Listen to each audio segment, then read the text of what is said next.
Hello friends, चलिए class 10 आज हम लोग बहुपद में कल सीखे थे कि यानी बहुपद का मान दिया था तो हम लोग शून्य निकाल रहे थे। आज हमारा शून्य का मान दिया रहेगा तो बहुपद को कैसे निकालेंगे। ठीक है, कोई दिक्कत यहाँ तक? तो चलिए अब हम लोग सीखने वाले यही, ठीक है ना। यानी कहने का मतलब कि मेरा क्वेश्चन में कि शून्य का मान दिया रहेगा, शून्य का मान दिया रहेगा और हम लोग बहुपद ज्ञात करेंगे। अब हम लोग क्या करेंगे? बहुपद ज्ञात करेंगे। कोई दिक्कत यहाँ तक? बहुपद ज्ञात करेंगे। कल हम लोग सीख रहे थे कि बहुपद का मान दिया रहता था तो शून्य के निकाल रहे थे। आज मेरा शून्य के ही मान दिया रहेगा और हम लोग बहुपद ज्ञात करेंगे। कोई दिक्कत यहाँ तक?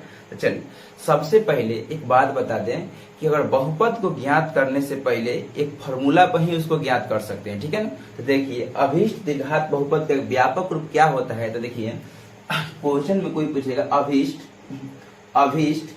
क्या पूछेगा? अभीष्ट द्विघात बहुपद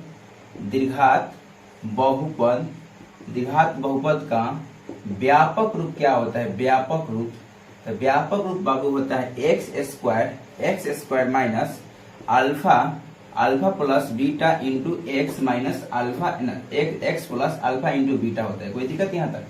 यही फॉर्मूला से हम लोग क्या करेंगे, इसको हम शून्य के मान दिया रहेगा और हम लोग क्या करेंगे? शून्य के मान दिया रहेगा तो हम लोग बहुपद ज्ञात करेंगे। कोई दिक्कत यहाँ तक? यही फॉर्मूला से, ठीक है।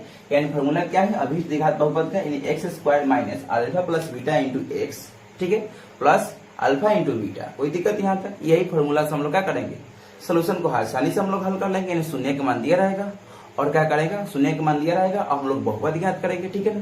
हम लोग कल वीडियो नहीं देखे, यानी कहने का मतलब कल वाला में सवाल में सीखे थे कि बहुपद के मान दिया रहता था, उसमें शून्य का मान निकाल रहे थे। आज सीखने वाले हैं कि शून्य का मान दिया रहेगा तो बहुपद को मान निकालेंगे। ठीक है ना। तो चलिए अब सवाल हम आपको लिख रहे हैं और सवाल सबसे पहले नंबर 1 क्वेश्चन सिखाएंगे और अच्छा से सीखिएगा और प्यार से सीखिएगा। कोई दिक्कत यहाँ तक?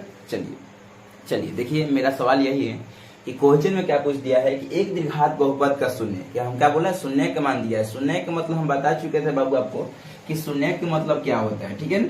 शून्य के मतलब कल हम बता दिए थे, शून्य के मतलब अल्फा बस बीटा होता है। ठीक है ना, और कुछ नहीं होता है। ठीक है ना। शून्य के मतलब अल्फा और बीटा होता है। ठीक है, कोई दिक्कत यहाँ तक?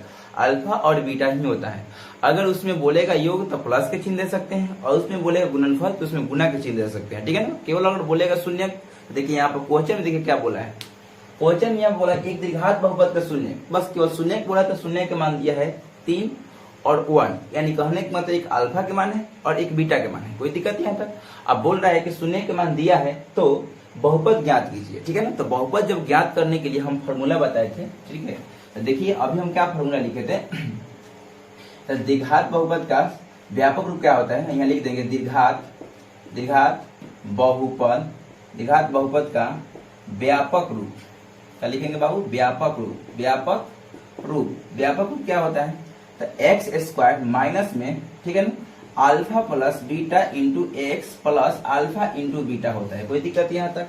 यही फॉर्मूला से हम लोग क्या करेंगे? आसानी से हम लोग बहुपद ज्ञात कर लेंगे। ठीक है ना। बहुपद पहचानने के लिए एक्स स्क्वायर मीडियम उसका मिक्सम पावर 2 होना चाहिए। ठीक है ना। अगर जिस पर मीडियम पावर, अगर पावर इसका 2 रहेगा तो वो बहुपद होगा। ठीक है ना, द्विघात बहुपद होगा। अगर 2 नहीं रहेगा तो द्विघात बहुपद नहीं होगा। ठीक है, कोई दिक्कत यहाँ तक?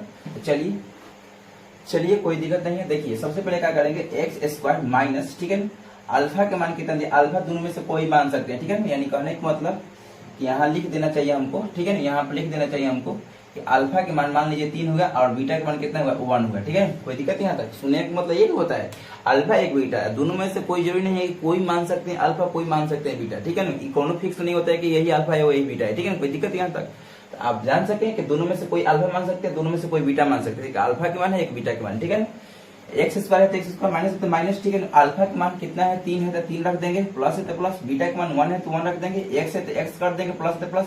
अल्फा के मान 3 है तो 3 कर देंगे, इंटू है तो इंटू। बीटा के मान 1 है तो 1 कर देंगे। कोई दिक्कत यहाँ तक? चलिए यहाँ तक बाबू कोई दिक्कत है। तो एक्स स्क्वायर माइनस 3 कितना है? 4।